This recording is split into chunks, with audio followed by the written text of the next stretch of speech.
¿Cómo están ustedes? Abrimos nuevamente el portón de esta fábrica, que es el campo, la industria verde, y hoy con mucha industria, con mucha energía, vamos a conversar con Mariano Lechardoy, que es el subsecretario de Bioindustria del Ministerio de Agroindustria de la Nación, mucha industria. Va calando, digamos, la idea esta de que el campo es la industria verde. Mariano tiene muchas cosas para contarnos, sobre todo en materia de bioenergía, pero también en otras cuestiones que tienen que ver con la agregación de valor y toda esta saga nueva que nos está activando dentro del sector. Vamos a conversar también con Egidio Maillán, que es el titular de Coninagro. Coninagro y Maillán fundamentalmente largaron a rodar una cuestión vinculada con la reducción de los derechos de exportación para soja, el 5% prometido por el presidente Macri para la próxima campaña. Ellos están proponiendo, discutiendo internamente si no habría que asignar los recursos de este 5% a el desarrollo de las economías regionales y algunos segmentos de la producción que están atravesando periodos muy críticos, un tema polémico que vamos a discutir con él. También vamos a conversar con un especialista, en realidad es un intelectual que se puso a pensar alternativas para la reducción de, digamos, para compensar las emisiones de metano producidas por el ganado vacuno. Pienso que es interesante meternos en este debate que va calando y que se planteó muy a fondo en la jornada de la Asociación de Cooperativas Argentinas la semana pasada. Y como siempre estará Jorge Castro compartiendo con nosotros su visión acerca de lo que está pasando en el mundo vinculado con el sistema agroalimentario energético argentino. Enseguida arrancamos.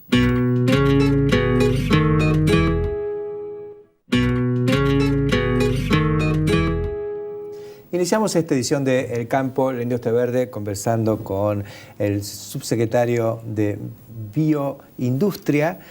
Tiendo a decir bioenergía porque lo veo siempre en los eventos de biocombustibles y de renovables y demás. Se trata de Mariano Lechardoy, un hombre que viene con varios años en la función pública.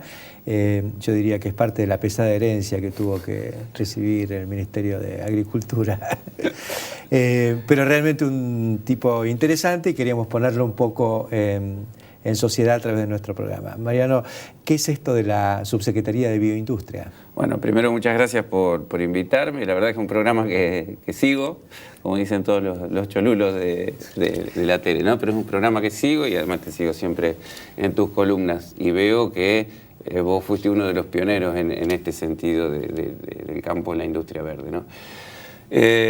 Mira, fue un debate bastante largo si íbamos a ponerle bioindustria o bioeconomía. Y yo de bioeconomía no me animé porque me parecía que era un concepto todavía un poco lejano, aunque ahora se está dando y se está concretando muy bien a través de la incorporación de gente como Eduardo Trigo en el equipo. Bueno, Néstor Roblet, que es el secretario, está muy comprometido en este tema. También Ricky Negri, el secretario de Agricultura. Pero bioindustria tiene dos componentes muy importantes que se expresan en su organigrama. Uno es el tema de la Dirección Nacional de Biocombustibles, o de Bioenergía, perdón, bioenergía. Soy agrónomo todavía y todavía no se estudia en la facultad estos temas, ¿no? Bioenergía. Y la otra es el área de biotecnología. Ajá. Biotecnología, área que yo llevo a cargo desde hace más de 2 años, como vos decías, en mi otra función, con una visión ampliada de lo que es la biotecnología. Hasta ahora nosotros teníamos la función de aprobar eventos para la liberación, para su experimentación al medio, a través de la CONAVIA. Ahora le estamos dando una apertura a lo que son otras cuestiones de interés para la biotecnología, como los bioinsumos y los biomateriales. Por eso también tiene mucho que ver con el tema bioindustrial. En lo que más referencia hacías vos, bueno, en bioenergía nosotros estamos a caballo de un programa que es el ProBiomasa, es un programa financiado desde el Ministerio de Energía actualmente y desde el Ministerio de Agricultura por partes iguales, que se encuentra abocado a analizar y a cuantificar las capacidades biomásicas de las distintas provincias, pero especialmente y en la práctica estamos abocados a administrar el nuevo cupo de etanol de caña y haber participado mucho con la gente de energía en incrementar los precios del etanol de maíz para que estuvieran más equilibrados, porque a principios de año había como 2 pesos de diferencia por cada 7 que valía el litro de etanol de maíz, y hoy hay menos de 1 en 12 y pico. Por lo tanto, si bien no se aumentó el cupo del etanol de maíz, se trató de ir mejorando la rentabilidad de las empresas que estaban un poco Reflejemos un poco qué fue lo que pasó en ese momento. Digamos, fundamentalmente el sector azucarero reclamó un mayor cupo y ahí apareció el 2% adicional. Estábamos en el 10 y ahora el gobierno estamos en el 12. Y todo eso se le concedió al sector azúcar, etanol, y no ligó el sector maíz. No ligó el sector maíz. Había habido alguna versión de que se podía incrementar en un 0,5%, o sea que el corte total iba a ir al 12,5%.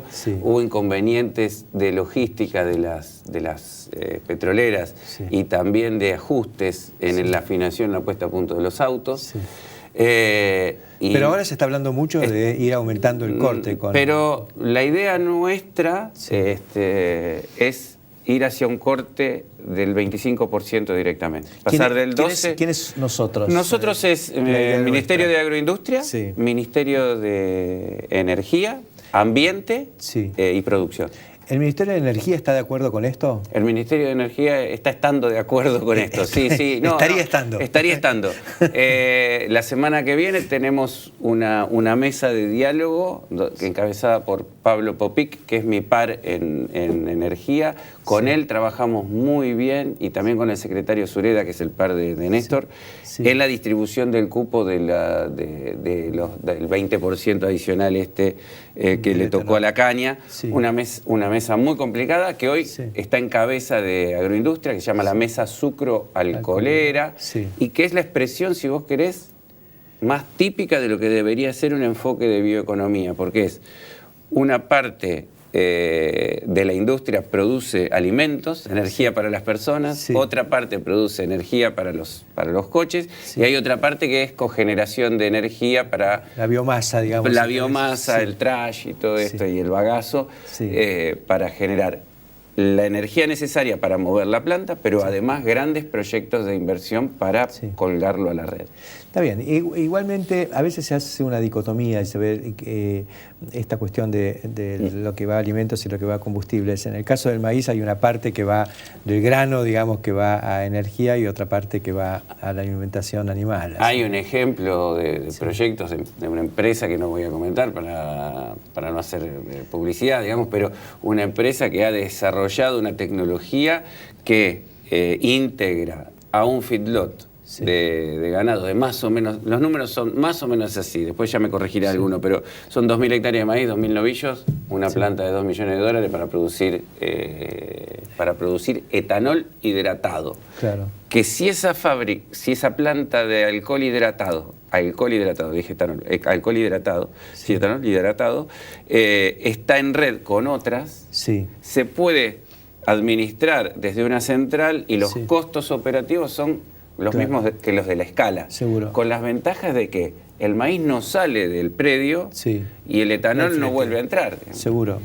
Y entonces lo que vos decías, el conflicto comer o dar energía, se soluciona porque vos en la burlanda o los DGS, que le llaman comúnmente, si están bien tratados y al lado de donde se lo están comiendo, tanto para cerdos como para aves, como para... Y esto ya está funcionando.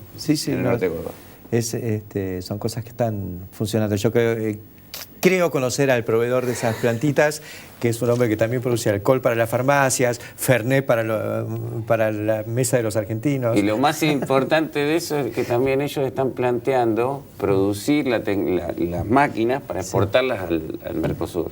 Quiero decir esto como un ejemplo, ¿no? Después hay otros ejemplos de plantas que tienen mayor dimensión, que están ubicadas en centros de producción de maíz, que están integradas también al negocio del combustible, también al negocio de la producción de energía, que han presentado ofertas en esta última licitación. Mariano, la Argentina necesita masticar más maíz porque vamos a un aluvión en los próximos años. Yo creo que una vez que se le quitó el pie de encima, terminaron las retenciones, las restricciones a la exportación, acá vamos a producir maíz a lo loco y no veo que podamos colocar en el mercado internacional todo este excedente, salvo bajando mucho los precios. Hay problemas de logística también. Y también problemas de logística. Entonces, me parece que esto de desarrollar cosas, usar más maíz, que hace unos años decíamos tenemos que hacer menos cosas con maíz porque estaba muy caro. Ahora hay que hacer más cosas porque la producción es grande.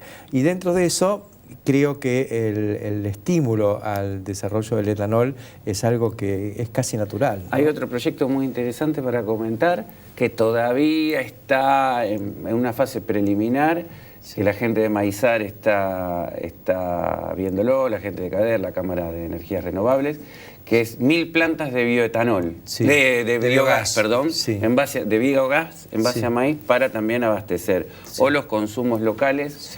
Lo que nosotros pensamos es que el concepto que nos guía es el tema de la energía distribuida. Nosotros pensamos que aunque sea un poco más cara la producción por unidad energética, o sea, BTU, litro de nafta, litro de gasoil, es mucho más barato. Dos cosas, tres cosas, como decía Martín Piñera, siempre empieza por dos y termina en cuatro, pero dos cosas.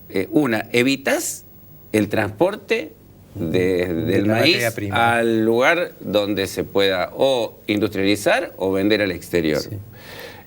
Lo que disminuye el costo del flete, pero también disminuye la huella de carbono, la huella hídrica, todos conceptos que no nos habían enseñado en la facultad y que ahora están muy en boga. Pero además estás produciendo energía sin la necesidad de trasladarla. Por lo tanto, el costo del transporte de la energía también nosotros lo tenemos que ver. Nos reunimos con gente de energía y estamos comprometidos con ellos y con productores. Vinieron productores de Córdoba, vino el ministro de la Producción de Córdoba la semana pasada, gente que había hecho presentaciones en la licitación y fue como un aprendizaje para todos. Y Maximiliano Morrone, director nacional de Energías Renovables, se comprometió para trabajar con nosotros para volver a repensar un poco esto y para seguir aportando, porque nosotros de las 60 y pico de megas o 70 y pico de megas de biomasa que teníamos para adjudicar, solamente pudimos ofertar 55. Y de biogás creo que de 15, que solo 8 ofertaron. Pero eso tiene que ver no con falta de intención o de ganas, sino que más bien bajaron los brazos porque saben que en energía no la miran con mucha simpatía. Mira, yo creo que habiendo pasado una fase de necesidad de aporte de una gran cantidad como era la eólica y la solar, ahora viene se abre el juego para todos. Ahora viene nuestro momento. Yo entiendo a los gestores que están en una posición de necesidad de abastecimiento, y entonces vos lo que primero mirás... Y de mega inversiones también. Y de mega inversiones. Yo lo entiendo.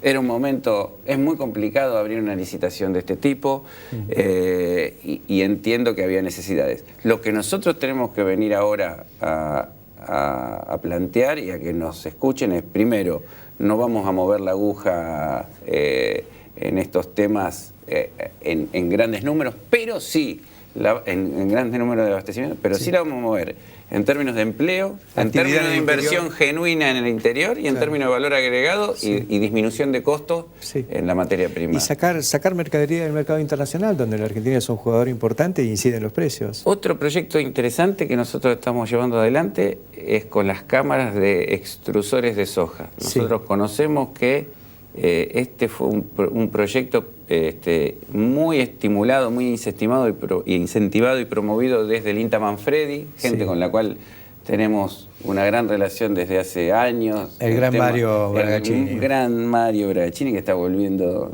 de su viaje, 25º viaje a Estados Unidos. Lamentablemente yo este año no pude ir, pero siempre que puedo lo acompaño. Aprendemos mucho ahí y nos dimos cuenta que hay unas 400 extrusoras de soja de pequeña escala, pero que son una gran abastecedores de los que producen biodiesel y no tienen producción propia de aceite. Entonces, están con algunos problemas técnicos por capacitación. Están con problemas técnicos por herramientas o máquinas deterioradas o obsoletas. Y tienen un problema de rentabilidad básicamente porque lo que nosotros llamamos subproducto, que es el expeller, sí, hoy no tiene demanda interna porque el tambo, no voy a decir nada. Sí.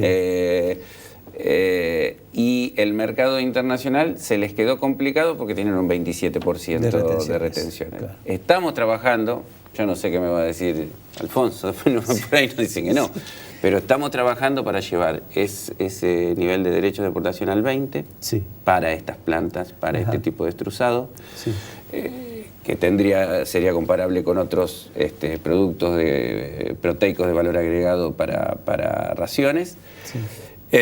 Para que estas plantas puedan reactivarse y ser un motor en el interior. Y a eso sumarle el autoconsumo a nivel de cooperativas. O sea, que los socios de las cooperativas sean considerados autoconsumidores del biodiesel que Dejaste la producen. pelota picando porque en el próximo bloque vamos a hablar con Egidio Mayán, presidente de Coninagro, así que es el turno de las cooperativas. Con ellos estamos, bueno, con Coninagro no, directamente, bueno, con Coninagro tenemos buena relación, pero ACA, y bueno, Coninagro también está metida en el tema de financiar este tipo de proyectos. Así que hay algunas cooperativas ya, por ejemplo en Anguila, en La Pampa, ya están trabajando. Bioindustria, subsecretario Mariano Lechardoy, muchas gracias por este debut aquí en el campo de la industria verde. Muchas gracias a ustedes. Ya seguimos.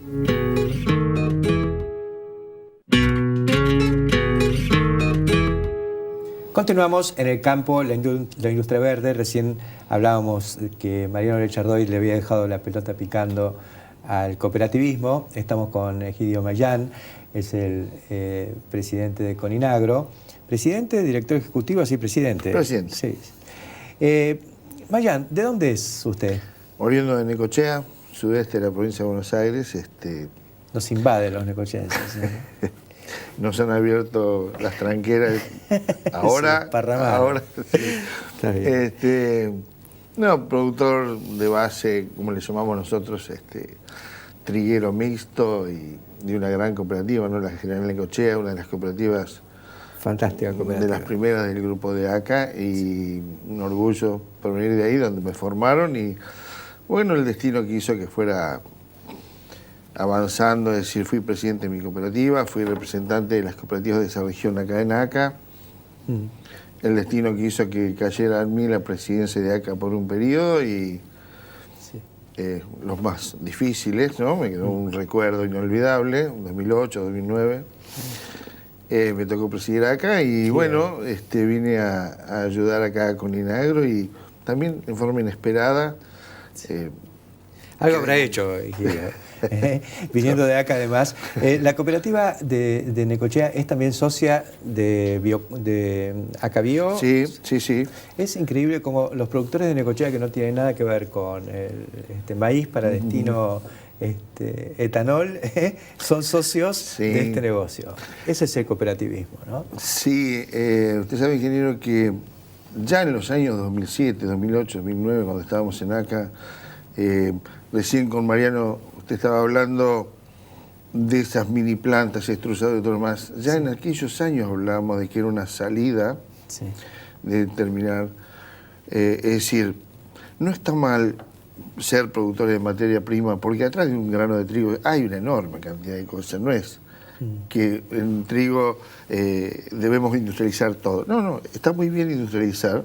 Y atrás de un grano de trigo hay enorme cantidad de investigación, desarrollo, logística, de todo. Sí. Pero nosotros siempre veíamos que nuestras cooperativas, sobre todo aquellos que no dan con una escala viable en Argentina, que es difícil decirlo, pero es una realidad,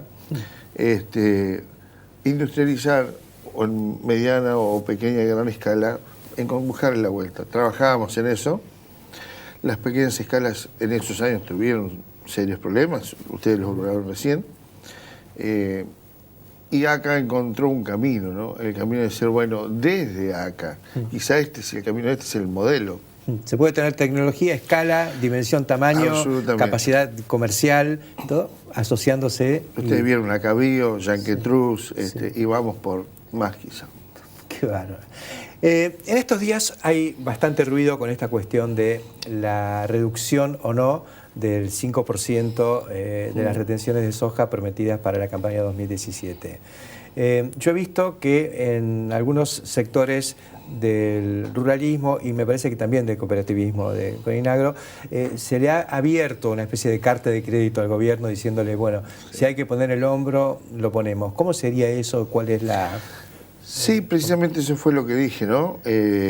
Lo hablé mucho con mi gente, estuve en varias reuniones en el interior, pero surgían, no como que le vamos a proponer o que ya lo ponemos arriba de la mesa, es decir, fue un debate que hacíamos con nuestra gente y decíamos, bueno, ahora viene el presidente, prometió en su campaña 5 puntos de retenciones que a partir de este periodo deberían, y cuando evaluábamos la situación del país y la situación que yo veo, porque yo en Coninagro tengo todas las economías regionales en la mesa, no solamente pampa húmeda y cultivos tradicionales, y están pasando por un grado de complejidad difícil, por un montón de motivos, pero difícil es cuando uno no encuentra una solución concreta en el corto plazo, porque las urgencias de nuestra gente son mañana, hoy, esta tarde. Seguro.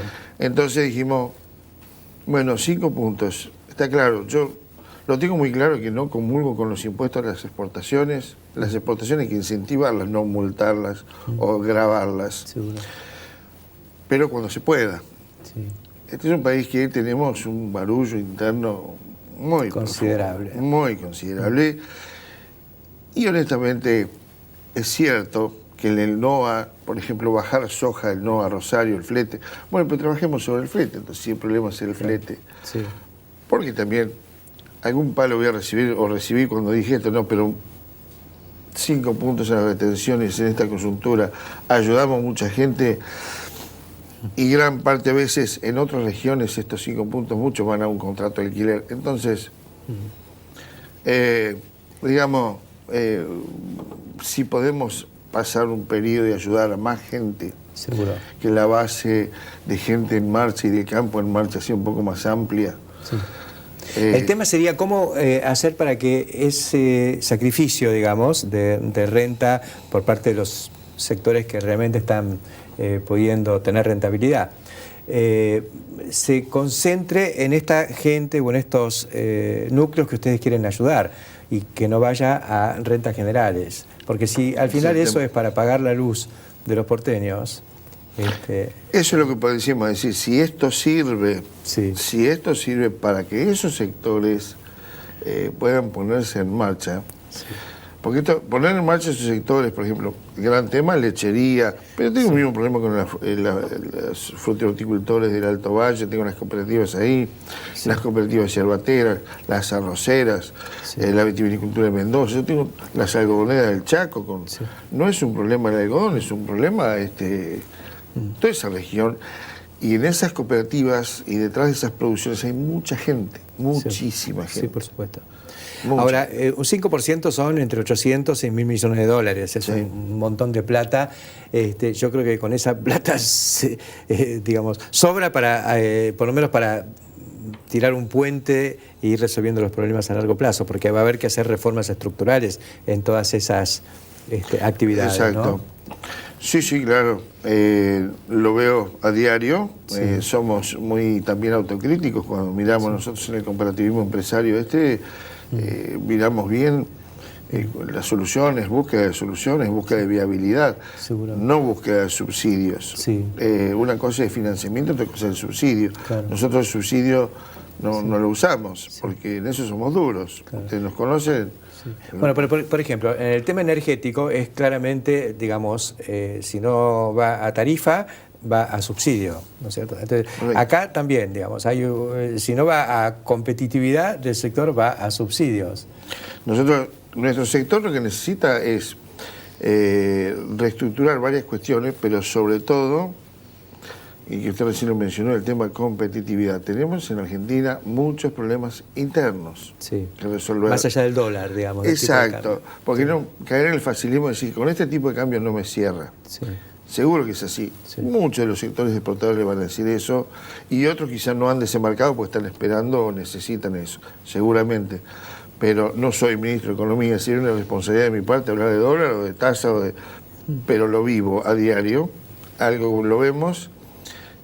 También es necesario trabajar en forma interna, pero en el mientras tanto, porque nada sucede de un día para otro, nuestro sector también necesita lo que se llama financiamiento, ¿cierto? Es decir, hay que poner en marcha esta fábrica, hay que poner en marcha esto, hay que poner en marcha esto, y después en el camino vemos cómo vamos corrigiendo. Seguramente es mucha plata esos 5 puntos, pero yo no sé si hoy el gobierno está en condiciones de afrontar todo eso, volcarlo en un sector, o es una gran duda, un gran signo de interrogación que me pongo y digo, bueno, no lo puede poner el gobierno, lo ponemos nosotros. Ese es el resumen, la propuesta de Coninagro y de algún sector. O una parte, o lo que sea. Sí, sí. Yo le aclaro, ingeniero, yo no hablé con nadie del gobierno ni fui a proponer nada en esto. Esto fue una charla que hicimos una discusión entre interna. Sí, está claro. Pero es interesante, bueno, la pelota empezó a rodar y el otro día en la rural de Jesús María ya se hizo más explícito porque estaba el ministro Burjaile y el presidente de la rural le hizo la oferta pública, digamos, y por supuesto Burjaile la tomó como venía. Y claro, ellos saben la situación que estamos pasando. Agradeció la gauchada. No, pero yo creo que esto hay que ser muy responsable en esto. Hay que hacer un análisis bien hecho y en esto... Bueno, claro, lo que pasa es que nosotros el cooperativismo tiene una visión muy particular y de una forma muy particular de resolver las cosas. Sí. Somos dialoguistas por naturaleza. En una cooperativa no existe una mesa de 2 personas, siempre son no menos de 8. Entonces, estamos acostumbrados a dialogar. Seremos más lentos, pero somos dialoguistas y las ideas en contra de los demás no se aplastan, se escuchan y se debaten, pero no se aplastan. Muchísimas gracias, Egidio Mayán, por contarnos cuál es la opinión del presidente Coninagro respecto a este panorama. Y nuevamente felicitaciones porque hay segmentos muy importantes del cooperativismo que están cambiando la historia. Son un orgullo. Sí, es un sistema que deberíamos ser más. Enseguida continuamos.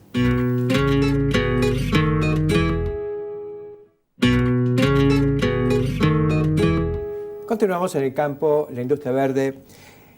Vamos a conversar con una persona muy interesante, un ex publicista, retirado de la publicidad, pero no retirado del pensamiento y siempre inquieto con las cuestiones que están sobre el tapete. Se trata de Antonio Barreiro, a quien invitamos hoy a nuestro programa porque hace un tiempo estuve conversando con él y me propuso una idea que me pareció atractiva. Puede haber otras, pero esta existe como idea y está plasmada en algunas intenciones legislativas.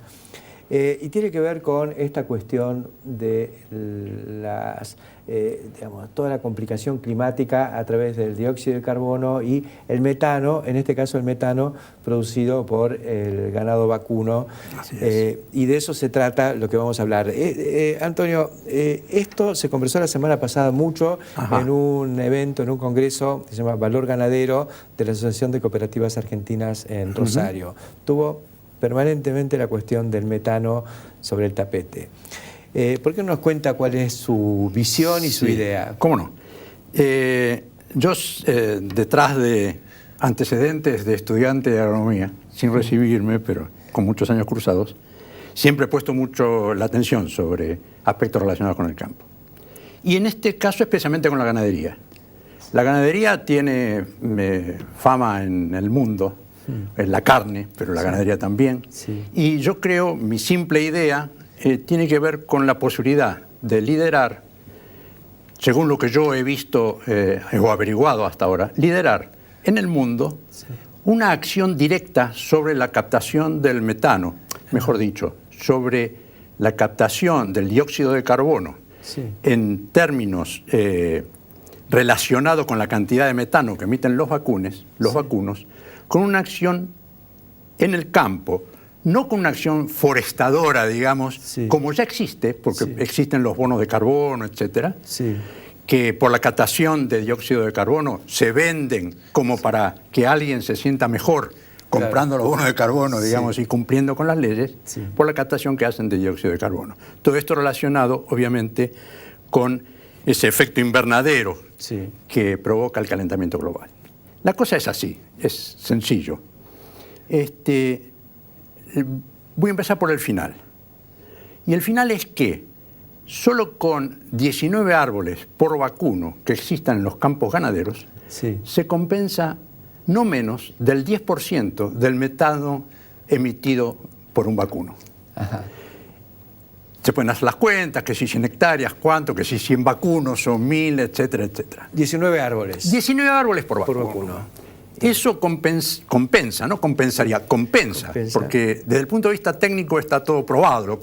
Lo que falta es una decisión, que yo digo que es una decisión más bien política, no necesariamente política de la política electiva, sino de la política relacionada con el sector. Alta política. Alta política, el pensar en el futuro y con varias ventajas.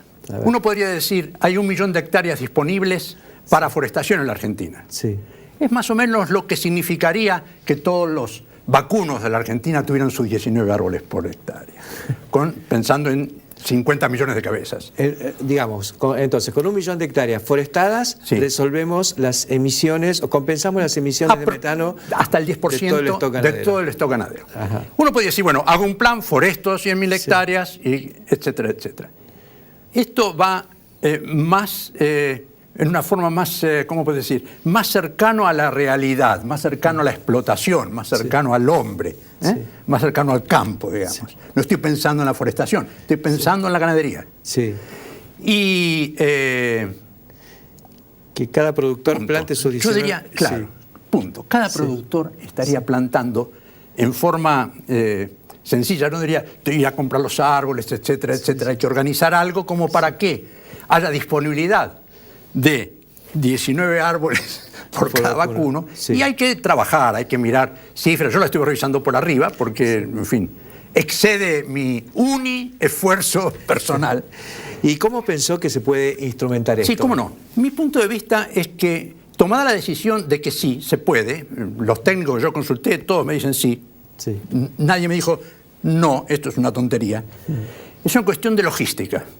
Entonces, yo creo que una pequeña comisión, un grupo de trabajo, donde estén representados los intereses involucrados, los ganaderos, los forestadores, gente de medio ambiente o de ciencia y tecnología, no sé muy bien, yo ya les mandé algunas notas, no contest, digamos, que trabaje juntando información como para decidir si esto, primero yo diría que debiera ser obligatorio, ¿no es cierto? Esto implica o una disposición, o una ley, o algo así. Se fije, si conviene trabajar sobre unidades ganaderas, según en el campo, sobre superficies ganaderas, digamos, ¿no? Superficies ganaderas, o sobre cantidad de ganado, formar el núcleo donde se debe juntar para la obligación. Cualquiera de los casos puede ser, según lo que estuve mirando yo, los datos están hasta los mapas, está todo. Otras especies, este cálculo es sobre eucaliptus. Lo hizo sobre eucaliptus. Son 19 eucaliptos por 19 vacuno. eucaliptos, pero pueden ser otras especies, ya están hechos los cálculos, cuánto captan de dióxido de carbono en términos equivalentes a metano. Es bastante más, porque no es una equivalencia directa. No, son 20 unidades. Exactamente, aproximadamente 20 unidades. Y por eso las 19, si no a lo mejor alcanzaría con un arbolito, pero se trata de metano, entonces claro, 19. Exacto. 19 eucaliptos por vaca. Exactamente, esto hasta el 10%. Esa es la cuestión, y hay que encontrar el mecanismo legal que convenza a los productores de que no solo deben hacerlo, sino que les conviene hacerlo, porque además están forestando y eso es un negocio. Hay sombra para los animales, bienestar animal. Y el gobierno además apoya el desarrollo de forestaciones pagando parte de los costos. Así es. El famoso y cumple con sus compromisos firmados ante el mundo. Muchísimas gracias, Antonio. Me parece que es una idea como para amasar. Hay que trabajarla. Muchas gracias por estar aquí acompañándonos con sus ideas. Faltaba más. Enseguida continuamos.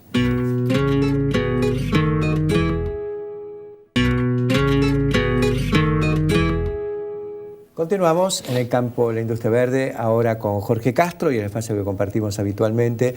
Y Jorge, lo habrás escuchado a Mariano Lechardoy con su ubicación en bioindustria y dentro de ella el área de la bioenergía o las energías renovables como gran capítulo. ¿Qué reflexión te merece el tema de lo que está pasando en el mundo con las renovables? Mira, Héctor, hay elementos muy sorprendentes. El año pasado, las energías renovables, biocombustibles, solar, eólica, cubrieron 2.5% de la demanda mundial energética. Sin embargo, los grandes países petroleros del Golfo Pérsico, encabezados por Emiratos Árabes, Kuwait, Qatar, y también las grandes petroleras transnacionales, a la cabeza de las cuales se encuentra British Petroleum, lo que prevén es que en el año 2030, en 15 años, más del 30% de la demanda mundial energética va a ser cubierta por energías renovables. Qué notable.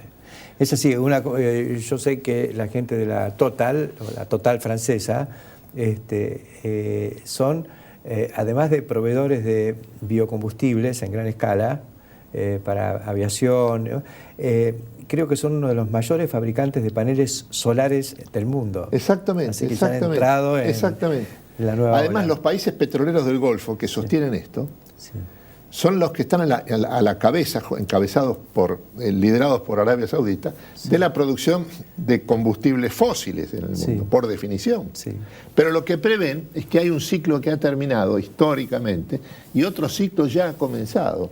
Claro, este ciclo es el ciclo de las energías renovables. Pero al mismo tiempo vivimos la era de la nueva tecnología del fracking para la extracción de todavía de recursos fósiles, digamos, no convencionales, pero en fósiles. Mira, a partir de la crisis financiera internacional 2008-2009, caída de Lehman Brothers, se están experimentando cambios fenomenales en la economía mundial de consecuencias inmediatamente geopolíticas. El primero de esos cambios es que Medio Oriente ha dejado de ser, en términos históricos, la fuente principal de explotación y de recursos petroleros del mundo. Y esa fuente principal de recursos petroleros del mundo ahora está en Estados Unidos. Qué notable. Como obra del fracking, esto es, de la producción de combustibles tomados de las rocas, esto es, los combustibles que se toman a través de los medios modernos, que son una innovación en Estados Unidos de extracción, que están identificados como el fracking. En este sentido, lo que hay que tomar en cuenta es que esta industria del shale gas, shale oil en Estados Unidos, hace 10 años no existía, es una innovación fundamental. Con costos decrecientes. Con costos decrecientes a partir, sobre todo, de la necesidad, porque esta es una industria que reacciona, la industria del shale gas y shale oil, ante la necesidad y como respuesta a ella. Acá lo que ha ocurrido es que en los últimos 3 años se ha establecido una competencia mundial encabezada por Arabia Saudita por un lado y por el otro la producción de shale gas y shale oil en Estados Unidos, en la que lo que Arabia Saudita ha tratado de hacer a la cabeza de los países de la OPEC es excluir a la producción de shale gas y de shale oil de Estados Unidos del mercado mundial a través de una baja fenomenal del precio del petróleo, que los excluía del mercado. Por eso es que en los últimos 3 años el precio del petróleo ha caído más del 60%. La respuesta de la industria del shale gas y shale oil en Estados Unidos ha sido una baja fenomenal en los costos de producción y extracción, de más del 50% en algunas de las regiones principales y en otras, sobre todo en la gran cuenca de Eagle Ford, que es la principal cuenca de shale gas y shale oil en Estados Unidos, situada en Texas, en el sur de Texas y en el norte de México. Los costos de extracción ya son menos de 39, le otorgan un valor de equilibrio al petróleo extraído de $39 el barril. Es una rebaja en los costos de extracción de más de 60% en los últimos 3 años. Dice que en la Argentina no se puede sacar petróleo en esos precios hoy. Pero esto es la tecnología que se está aplicando allí, la que está surgiendo en Estados Unidos en la industria del shale gas y shale oil, es inmediatamente transmisible a la explotación de vaca muerta en la Argentina. Las empresas que están llevando a cabo la explotación de shale gas y shale oil en vaca muerta, la cuenca neuquina, ya son las mismas de Estados Unidos. Ahora, lo notable es que a pesar de esta baja del precio y reducción sustantiva de los costos, las renovables van penetrando, ¿no? Van penetrando porque los costos de extracción y de producción de la energía renovable son cada vez menores. Sí. Y además porque está la convicción, la conciencia global a partir de COP21 Exactamente. De que algo tenemos que hacer. El tema del cambio climático ha sido un punto de inflexión en toda la energía, en todo el negocio de la energía en el mundo. O sea que por más que baje el costo del recurso convencional, ya sea por el recurso en sí, por el precio o por el costo de producción o de extracción, lo otro va a avanzar y va a avanzar con buen ritmo porque hay que compensar lo que se siga extrayendo de convencional. Exactamente. Y la ironía de la situación es que la industria de producción de energía renovable está encabezada hoy por las grandes transnacionales del petróleo, que prevén que el ciclo que las tornó grandes, en lo esencial en términos históricos ha terminado y que lo que viene es otra cosa. Lo que viene es el mundo de las energías renovables. Alguien dijo que la edad de piedra no se terminó por falta de piedras. Exactamente. Aparecieron otras cosas. Aparecieron otras cosas. Gracias, Jorge, por estos comentarios y nosotros enseguida continuamos.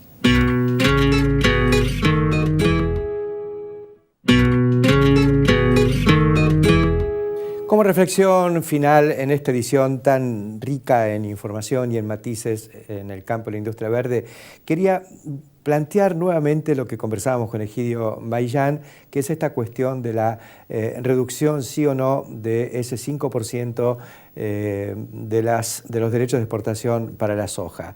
Me parece que al tema hay que ponerlo en un contexto global y viendo cuáles son las consecuencias de hacerlo o no hacerlo. El campo arrancó muy fuerte desde la asunción del nuevo gobierno. Ustedes saben que el año pasado la mayor parte de la industria de maquinaria agrícola, que es quizá el mejor termómetro de lo que pasa con el sector, porque cuando hay excedente y cuando hay voluntad y la gente ve con entusiasmo el futuro, se equipa y apunta a renovar maquinaria o ampliar su escala de producción.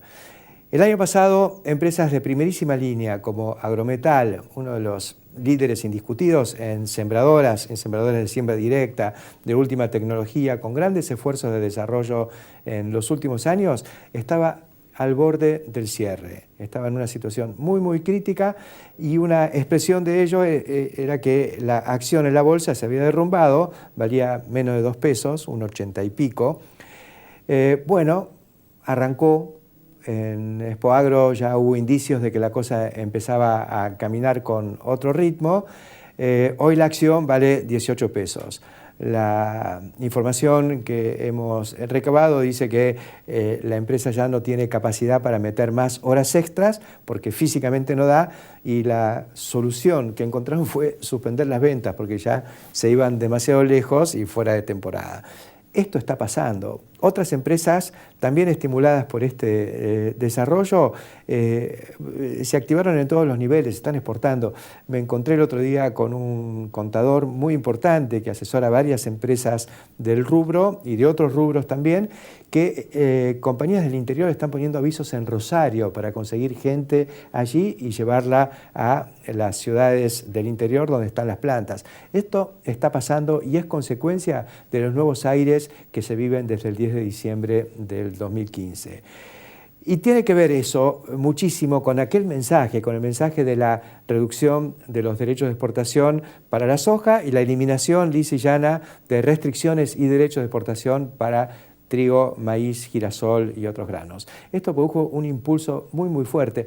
Las terminales automotrices, como el caso de Toyota, el vehículo que más se está vendiendo es la Hilux.